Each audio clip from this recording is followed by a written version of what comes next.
आदरणीय दर्शकहरू, म तपाईलाई आज एउटा यस्तो सत्यको बारेमा खुलासा गर्दैछु। कृपया ध्यानपूर्वक हाम्रो च्यानललाई हेरिदिनुहोला र यो च्यानललाई लाइक, सब्स्क्राइब र कमेन्ट गर्न पनि नभुल्नुहोला। आदरणीय दर्शकहरू, हामी मध्ये धेरैलाई थाहा छैन कि आजको विश्व कसले चलाइरहेको छ र विश्व परिवेश कसरी चलिरहेको छ। यो बडा अचम्म र रोचक परिस्थिति छ। कसरी आजको विश्व चलिरहेको छ, यो अत्यन्तै रोचक विषय छ। तपाई हामी सबैलाई जिज्ञासा हुने कुरा नै हो कि विश्व कसरी चलेको छ। हामीलाई लाग्छ कि विश्व अहिले सर्वशक्तिमान बनिएको अमेरिकाले चलाइरहेको छ, अथवा कसैलाई लाग्ला यो विश्व अब चाइनाले चलाउन थालिसक्यो। यस्तै यस्तै कल्पना हामी माझमा हुन्छ। तर विश्व कसरी चलेको छ यो अत्यन्तै रहस्य पूर्ण विषय र रहस्यपूर्ण कुराको आज मैले मेरा दर्शकहरू सामु यसलाई पर्दाफास ल्याइरहेको छु। कृपया यो भिडियोलाई अन्तसम्म सुनिदिनुहोला। आदरणीय दर्शकहरू, विश्व जगतमा धेरै देशहरू थिए। इतिहास तथा प्राचीन समयदेखि नै र ती देशहरूमा राजाद्वारा शासन गर्ने पद्धति सदियौंदेखि चल्दै आएको हो। तर आजको विश्वमा तपाई हामीले हेर्यौं भने झण्डै 25-26 वटा देशमा मात्रै राजतन्त्र अथवा राजाले देश चलाएको हामीले देखेका छौं, सुनेका छौं। भनेदेखि अन्य सबै देशहरू राजाविहीन अवस्थामा छन्। यी देशहरू कसरी चलेका हुन्छन् त? यो बडा अचम्मको विषय छ। हाम्रो देश नेपाल केही समय यता राजाविहीन गणतन्त्रको अभ्यासमा अग्रसर देखिएको छ। के यसले साँच्चीकै देशलाई उन्नतिको बाटोतर्फ अगाडि डोर्याउँछ त? यो पनि आज धेरै जनजनमा उब्जिएको प्रश्न छ। आदरणीय दर्शकहरू, म आज तपाईहरूलाई यसको पनि एउटा खुलासा र यसको पनि रहस्यको म पर्दाफास गराउँदैछु। कृपया ध्यान दिएर सुन्नुहोला, ध्यान दिएर हेर्नुहोला। यो विश्वमा अमेरिका सर्वशक्तिमान देश बनिएको छ र अमेरिकाको राष्ट्रपतिलाई त्यहाँ सर्वाधिकार छ पनि भनेर भन्ने गरिन्छ। तर व्यवहारिक रूपमा हेर्ने हो भने त्यो होइन। त्यहाँ अचम्मको विषय छ। दर्शक महानुभावहरू, यो बडा रोचक र अनौठो अथवा साह्रै कहाली लाग्दो यो रहस्य पनि रहेको छ। कसले चलाउँछ त विश्व? अमेरिकालाई हामीले जाने अनुसार विश्वले भन्ने गरेको त हामीलाई थाहै छ, अमेरिका एउटा पुँजीवादी देश हो भनेर। पुँजीवादी देशमा प्रत्यक्ष निर्वाचित राष्ट्रपतिको पद्धतिबाट राष्ट्रपति चुन्ने गरिन्छ र तपाई हामीलाई आडम्बरीको रूपमा विश्व जगतमा देखाउनको लागि बाहिर राष्ट्रपति हुन्छ, तर भित्र अर्कै संयन्त्रले त्यो देश चलाइरहेको हुन्छ। तपाई हामी सबैलाई थाहा भइरहेकै विषय छ। नेपालमा मदन भण्डारीको रहस्यमय मृत्यु भयो। त्यसैगरी सपरिवार वंशनाश हुने गरी अत्यन्तै घोर र निर्मम अमानवीय अत्यन्तै निन्दाजनक हत्याको घटना भयो। तपाई हामी सबै नेपाली जनताहरू अझै पनि त्यस घटनाको कुरालाई बिर्सन सकेका छैनौं र जुन हाम्रो राजा रानीको जुन अभाव छ हाम्रो देशमा अभाव खटिरहेको छ त्यो अभावबाट हामी अझै पनि मुक्त हुन सकेका छैनौं। हामीहरूले अझै पनि हाम्रो देशमा राजा राज संस्था र राज परिवारको चाहिँ आवश्यकता महसुस गरिरहेका छौं र त्यसको अभाव हामीहरूलाई खड्किरहेको छ। वास्तवमा भन्ने हो भने दुनिया जगतलाई एउटा अराजक शक्ति अथवा बाहुबल भएका त्यो समूहले नचलाओस्।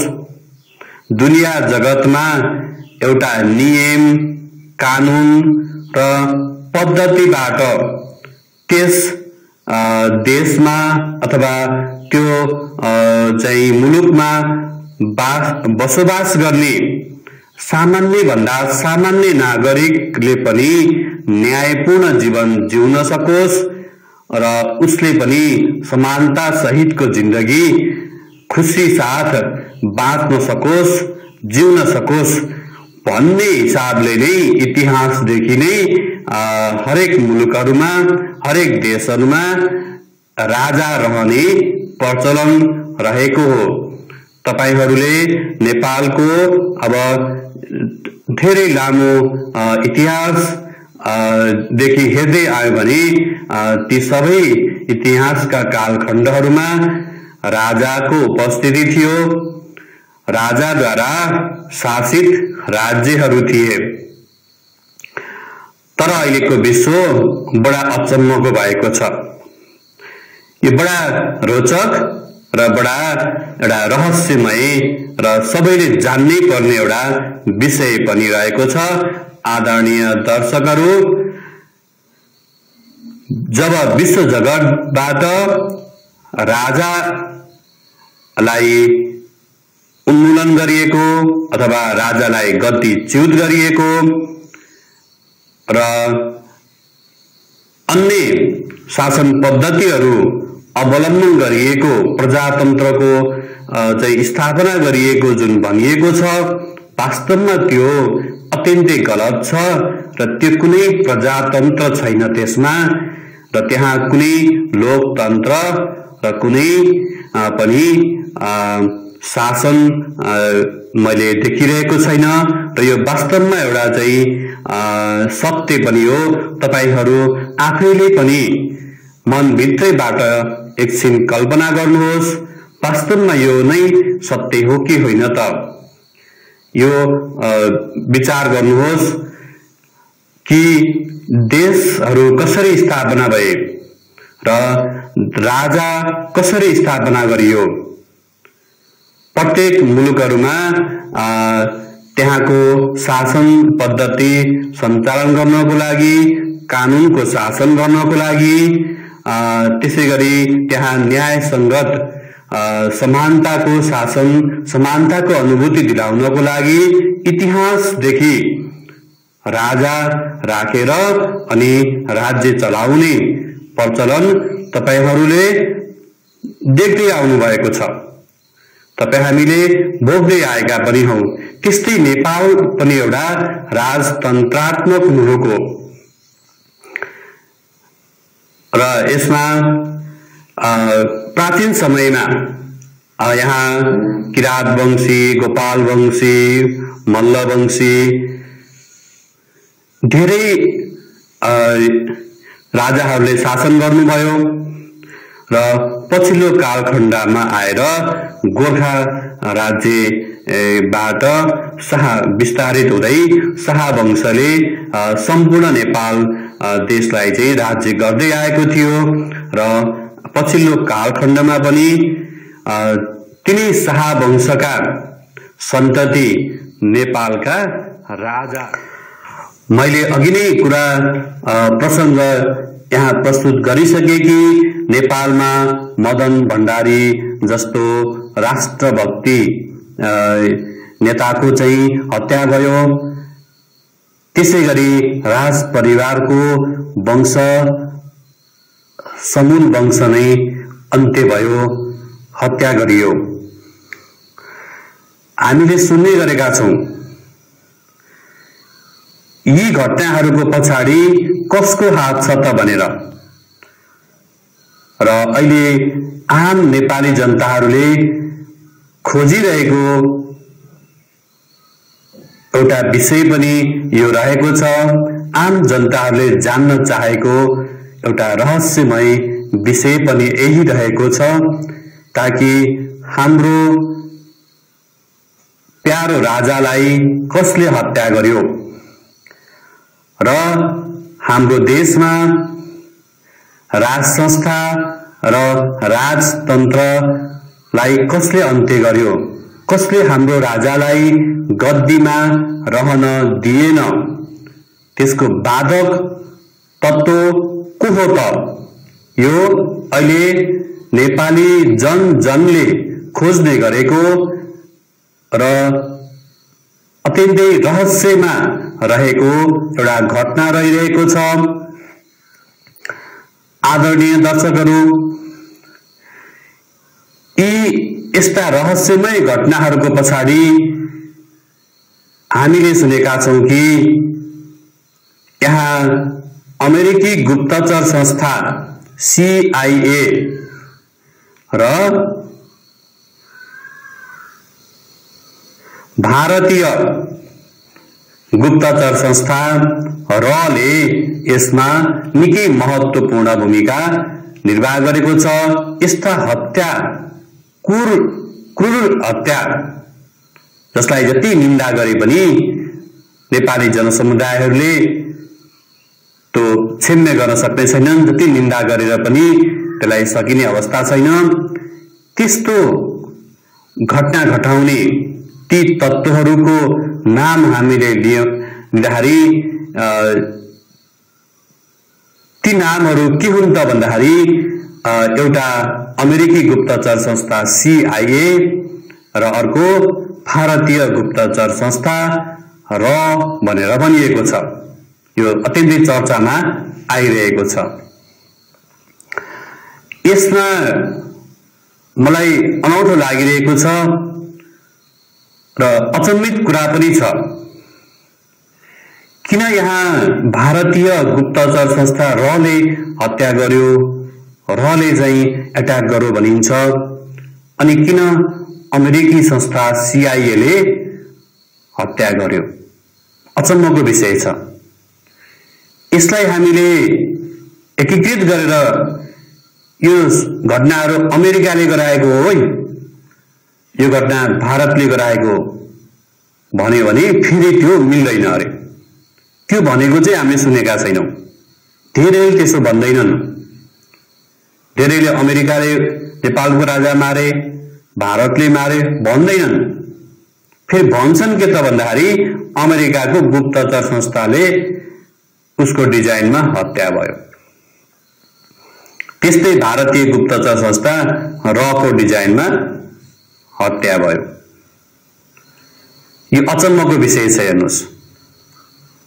र यहाँ हामीले भारतीय गुप्तचर संस्था रले गरेको कामको लागि भारतीय सरकारको नाम जोड्नु पनि ठीक छैन। यो पनि सही कुरा हो। फेरि त्यस्तै गरी अमेरिकी गुप्तचर संस्था CIA ले गरेको जुन एउटा विवश हत्याका घटनाहरू छन्, अत्यन्तै क्रूर अमानवीय घटनाहरू छन्, त्यसको दोष पनि अमेरिकालाई दिनु पनि ठीक छैन। हामीले देखेको अमेरिका एउटा समृद्ध, शक्तिशाली, प्रजातान्त्रिक मुलुक हो। त्यस्तै हामीले देखेको भारत पनि एउटा समृद्ध, प्रजातान्त्रिक नै देश हो। तर यी घटनाहरूको पछाडि कसको हात छ भन्दा अचम्मको एउटा जवाब आइरहेको छ। यस्तो किन हुन्छ त? यो हुनुभित्रको कुरा के छ, हामीले त्यसलाई गम्भीर रूपमा हेरौं। म आज यसलाई खुलासा गर्न लागिरहेको छु। आखिर यस्तो किन हुन्छ? आदरणीय दर्शकहरू, हामीले सम्पूर्ण भारतमा शासन गर्ने त्यहाँ शासकको रूपमा हामीले त्यहाँका राष्ट्रपतिलाई त्यहाँका चाहिँ प्रधानमन्त्रीलाई देखेका हुन्छौं। त्यस्तै गरी अमेरिकामा शासन गर्ने शासकको रूपमा हामीले त्यहाँका राष्ट्रपतिलाई देखिरहेका हुन्छौं। तर भित्री रहस्य भने अचम्मको छ। जुन मैले अघि नै नेपालका घटनाहरूको बारेमा जे संस्थाहरूको नाम लिए, ती संस्थाहरूले नेपालमा मात्रै होइन कि सारा विश्व जगतमै विभिन्न देशहरूमा यस्तै उदण्ड क्रियाकलापहरू, यस्तै घटनाहरू घटाउँदै आजको विश्वलाई अशान्ति बनाइरहेको यो सत्य हो। यसको मतलब यो हो कि अमेरिकाको राष्ट्रपतिले चलाउँदैन। त्यहाँ चलाउने कसले हो त भन्दा CIA हो। त्यहाँ आम जनसमुदायलाई देखाउने मात्रै राष्ट्रपति हो। त्यस्तै गरी भारतमा पनि भारतका प्रधानमन्त्रीले वास्तवमा भन्ने हो भने उनले चाहिँ शासन गरेका छैनन्। त्यहाँ शासन कसको छ भन्दा त्यही गुप्तचर संस्था र त्यसको चाहिँ शासन सत्ता छ। त्यो स्थायी सत्ता हो। त्यो सत्ता चुनावबाट हार्दा पनि हार्दैन। चुनावमा त्यो सत्ता जनता सामु चाहिँ प्रस्तुत पनि हुँदैन। केवल चुनाव गरिन्छ, एउटा जनताको छोरो भनेर कोही एउटा लोकप्रिय व्यक्तिलाई जिताइन्छ र उस मार्फत त्यस्ता चाहिँ एउटा अमानवीय कार्य गर्ने ती गुप्तचर संस्थाद्वारा त्यहाँ के गरिन्छ, काम लगाइन्छ। यो नै आजका शक्तिशाली भनिएका विश्व जगतको एउटा शासन पद्धति बन्न गएको छ। यस्तो किन भएको त भन्दा त्यहाँ राजाको अभाव हो। ती देशहरूमा राजा छैन। यही नै यसको मुख्य कारण हो। त्यहाँ राजाको उपस्थिति नभएको, त्यहाँ राजाको अन्डरमा सेनाहरू नभएको कारणले नै त्यहाँको सेना, त्यहाँको चाहिँ सुरक्षा निकायलाई त्यहाँको एउटा गुट समूहले, एउटा गुप्तचर संस्थाले के गरेको छ भन्दा आफ्नो प्रभावमा लिएको छ र उसले आफ्ना अतिरञ्जित काम क्रियाकलाप गर्नको लागि त्यो राज्य सत्ता प्रयोग गरिरहन्छ। तपाईं हामीले सुन्ने गरेकै छौं, अमेरिका एउटा पुँजीवादी राष्ट्र हो। त्यस्तै गरी युरोपियन कन्ट्रीहरू पनि पुँजीवादी भनेर हामीले सुनेका छौं। भारत पनि त्यही सिद्धान्तमा अगाडि बढेको भन्ने हामीलाई थाहा छ। यो पुँजीवादी संरचना अनुसार भनेको कस्तो छ त भन्दाखेरि त्यहाँ त्यो देशमा धेरै पैसावाला व्यक्तिहरू, धेरै धन आर्जन गरेका व्यक्तिहरू आफ्नो पैसाहरू धेरै कमाइसकेपछि अथवा आफ्नो जीवनकालमा विभिन्न संघर्षहरू गर्दै गइसकेपछि कोही पनि व्यक्तिहरू जब धनी भइसकेपछि उसले अनेकौं किसिमका महत्व कामचा खालका इच्छाहरू राख्छ।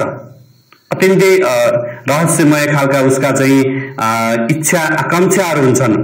ती इच्छा र आकांक्षाहरू पूरा गर्नको लागि उनीहरू के संस्थाहरूमा चाहिँ के हुन्छन् भन्दाखेरि सम्बद्ध हुन्छन् र त्यो संस्थाहरूले त्यस्तो पुँजीपति वर्गको त्यो रहस्यमय अत्यन्तै आकांक्षित इच्छाहरूको चाहिँ परिपूर्ति गर्ने किसिमबाट कार्य गराउँछ र त्यसरी नै ती देशहरू अगाडि बढिरहेका हुन्छन्। सारा भारत हाम्रो हिन्दुस्तान भन्ने उसको नाम छ। त्यत्रो जनसंख्या त्यहाँ हिन्दू धर्म मानिरहेका छन्, तर बम्बईमा त्यहाँ नेपाली चेलीहरू बेचिरहेका छन्, त्यसको अन्त हुन सकेको छैन। अथवा भारतमा हिन्दूवादी प्रधानमन्त्री भए पनि त्यहाँ भएका अराजक घटनाहरू मैले अघि नै उदाहरण दिइसके। त्यहाँ बम्बईमा अनेकौं यौन धन्दाहरू हुन्छ। हामीलाई थाहा छ भारत एउटा हिन्दू राज्य हो, हिन्दुस्तान हो भनौं। त्यहाँ थुप्रै जनसंख्या चाहिँ हिन्दूवादीहरू छन्। तर त्यस्तो देशमा त्यहाँ बम्बईमा के छ भन्दाखेरि यौन धन्दाहरू हुन्छ। अत्यन्तै निर्मम किसिमबाट चेलीहरूलाई यौन क्रियाकलाप गर्न बाध्य गराइन्छ। त्यस्तो क्रियाकलाप त्यहाँ सदियौंदेखि चलिरहेको छ। त्यहाँ जतिसुकै लोकप्रिय प्रधानमन्त्री गए पनि यस्ता कुराहरू हटाउन सक्नुहुन्न। यो अचम्मको विषय छ। त्यहाँ जाने प्रधानमन्त्रीहरू त्यो गुप्तचर संस्थाहरूले बनाइदिएको योजनालाई कार्यान्वयन गर्ने एउटा कारिन्दा मात्रै हो। वास्तवमा शासन सत्ताको अधिकार उहाँसँग छैन। यो नै वास्तविक रहस्य हो। यो नै आजको वास्तविक यथार्थता हो र यो नै आम नेपाली जनताले बुझ्नुपर्ने विषय हो। त्यहाँ शासन कसले गरेको छ त? त्यसैले नेपालमा जुन राजा हुनुहुन्छ, अहिले पनि नेपालमा एउटा शाहवंशीय राजाको रूपमा राजा ज्ञानेन्द्र जीवितै हुनुहुन्छ। उहाँलाई जीवित पाउनु भनेको पनि हामी नेपालीहरूलाई ठूलो गौरवको एउटा ठूलो शानको एउटा चाहिँ विषय हो र हामी सबैले उहाँलाई संरक्षण गरिरहनु पर्छ र त्यो हाम्रो अमूल्य सम्पत्ति हो। त्यो सारा नेपाल र नेपालीहरूको एउटा इतिहासदेखिको एउटा अमूल्य सम्पत्ति हो। त्यसलाई हामीले संरक्षण गर्दै त्यसलाई पुनर्स्थापना गर्न सक्यौं भने नै नेपाल को शासन पद्धति चाहिँ राम्रो हुन्छ। नेपालमा राजाद्वारा बल्ल के हुन्छ भन्दा शासन भइरहेको हुन्छ। अहिले नेपालमा राजा विस्थापित भइसकेपछि जुन शासन पद्धतिहरू रह्यो अथवा यो 46 सालपछि जुन प्रजातान्त्रिक पद्धति बमोजिम जुन शासन पद्धतिहरू सुरु गर्न थालियो, त्यसको हरेक घटनाहरूमा के हुन्छ त भन्दाखेरि यहाँ त्यस्तै त्यो अराजक एउटा चाहिँ ग्रुपले हाम्रो देशमा शान्ति र स्थायित्व हुन दिएको छैन र त्यसले बारम्बार यहाँ चलखेल गरिरहेको छ। यसले नेपाली जनताहरूलाई धेरै दुःख पनि दिइरहेको छ। आखिर किन दुःख दिन्छ त अमेरिका र भारत नेपाललाई भन्ने प्रश्नमा हामीले खोजी गर्यौं भने ती देशहरू त्यहाँको चाहिँ जुन देखावटी जुन संसदीय व्यवस्था, जुन देखावटी जुन एउटा प्रणाली छ, त्यो प्रणालीबाट चलेकै छैन। देख्दा एउटा देखिएको छ भने त्यसलाई चलाउने तत्त्व अर्कै छ र त्यो चलाउने तत्त्वले आफ्नो जे निकृष्ट इच्छा, निकृष्ट पापी इच्छाहरू बोकेको हुन्छ त्यो इच्छा चाहिँ उसले छोड्दैन। ऊ आफ्नो पैसा, पुँजी र त्यो शक्तिको आडमा विश्व जगतमा अशान्ति मचाउने, आफ्नो दादागिरी देखाउने, असमानता भएको देख्न चाहने र त्यसका अनर्गल किसिमका अवांछित इच्छाहरूलाई परिपूर्ति गर्न चाहन्छ। यसको रहस्य नै यही नै हो।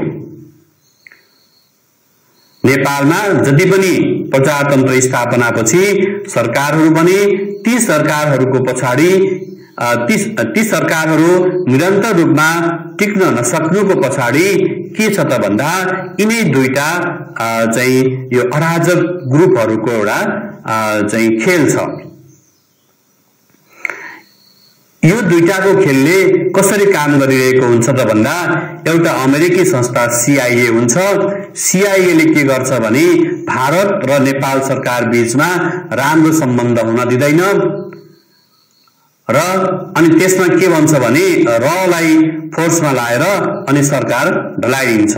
CIA ले जहिले पनि भारतसँग भइरहेको सम्बन्धलाई बिगार्नको लागि खेल खेल्छ अनि भारतसँग सम्बन्ध बिग्रिएपछि अनि भारतले हामीसँग सम्बन्ध राम्रो भएको व्यक्तिलाई सरकार बनाउँछु भन्दै अनि सत्ता चाहिँ के गरिदिन्छ फेरिरहेको छ। यो अहिलेको यहाँ देखिएको निकै रहस्यपूर्ण विषय हो, हामीले छर्लङ्ग देखिने विषय पनि हो। त्यसैले आदरणीय दर्शकहरू, हामीहरू माझमा त हाम्रो पुर्खौंदेखि हाम्रो राजगद्दीमा बस्दै आएका पुर्खौंले जुन हाम्रा पुर्खौंदेखि रहेको जुन शाहवंशीय वंशका सन्तति राजा ज्ञानेन्द्र होइबक्सिन्छ, श्री 5 राजा ज्ञानेन्द्रलाई नै हामीले राजगद्दी दिने हो र हामीले उहाँबाट शासित हुन पाउनु भनेको निकै भाग्यवत विषय हो। हामीले निकै गौरवान्वित महसुस गर्नुपर्छ। मलाई त यस्तो लागिरहेको छ। आदरणीय दर्शकहरू, तपाईहरूलाई यो विचार कस्तो लागिरहेको छ कमेन्टमा अवश्य पनि उल्लेख गर्नुहोला। यो वास्तवमै एउटा यथार्थ पनि हो। जब देशमा राजा हुँदैन तब त्यहाँ के हुन्छ भने अराजक तत्त्वले देश चलाउँछ। अहिले नेपालको सरकारलाई कसले चलाउँछ त भन्दा यहाँको सुरक्षा संयन्त्रले पनि होइन, हाम्रो नेपाली सेनाले सुरक्षा दिन सक्दैन अरे। त्यसै भएर राजा वीरेन्द्रको वंशनाश भएको रे। अनि सुरक्षा दिने कसले त? तिनै संस्थाहरू हुन्, तिनै अघि नै उल्लेख गरेका संस्थाहरू हुन्। अनि त्यस्ता संस्थाहरूको सुरक्षा घेरामा रहेर अनि प्रधानमन्त्रीहरूले बिचरा कसरी काम गर्न सक्नुहुन्छ त? जहाँ कि त्यस्ता संस्थाहरूको घेराबन्दीमा परेर उनीहरूकै देशको प्रधानमन्त्रीले पनि आफूले चाहे अनुकूलको काम गर्न सक्दैन। यो अत्यन्तै यथार्थपरक विषय हो। भारत होस् अथवा अमेरिका होस्, तिनै गुप्तचर एउटा अराजक समूहको एउटा चाहिँ झुण्ड त्यहाँ बनिरहेको हुन्छ। त्यहाँ सदियौंदेखि त्यो झुण्ड त्यसमा लागिरहेको हुन्छ। त्यो झुण्डले सदियौंदेखि त्यहाँ अत्यन्तै पराकाष्ठपूर्ण योजनाहरू त्यहाँ बुनिरहेको हुन्छ र तिनै योजनाहरूको कार्यान्वयन गरिदिने एउटा पात्र मात्रै हो त्यहाँको प्रधानमन्त्री अथवा राष्ट्रपति। त्यसैले वास्तविक रूपमा त शासन गर्ने त अर्कै रहेछ। यो किन भएको त भन्दा त्यहाँ त राजा छैनन्। राजा भएको बेलायतमा हेर्नुहोस्, बेलायतमा तपाईँ हामीले यस्तो कुरा सुन्दैनौं। यो पनि वास्तविकता कुरा होइन त। बेलायतमा भने त्यहाँ राजा को एउटा राज संस्था, राजाको प्रतीकको रूपमा राज संस्था छ र त्यहाँ महारानी को चाहिँ प्रचलन छ। त्यस बमोजिम त्यहाँ राज्य चलिरहेको छ।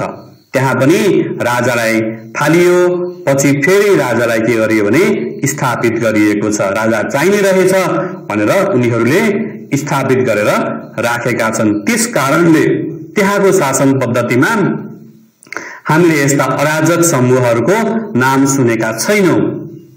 हेर्नुहोस्, अत्यन्तै रहस्यपूर्ण कुरा हो यो। र बेलायत त्यो त्यहाँ जुन राज संस्था छ, त्यो राज संस्थाले नै के गर्यो भन्दा त भारतदेखि सम्पूर्ण दक्षिण एसियामा अझै पनि भित्र रूपमा त्यहाँ आफ्नो प्रभाव फैलाएको छ।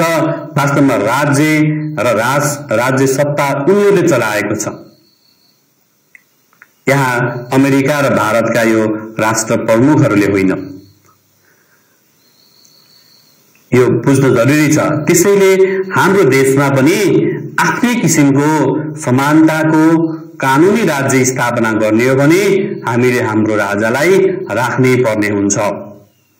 राजा रहे मात्र हाम्रो देशमा हाम्रो मौलिक कानून र समानताको कानून, त्यसै गरेर न्यायपूर्ण समाजको स्थापना र हाम्रो चाहिँ विशाल नेपालको एउटा परिकल्पना साकार हुन सक्छ र समृद्ध नेपालको एउटा चाहिँ परिकल्पना पूरा हुन सक्छ। आदरणीय दर्शकहरू, तपाईहरुलाई मैले यो कुरा राखे, कस्तो लाग्छ कमेन्ट गर्नुहोला। धन्यवाद।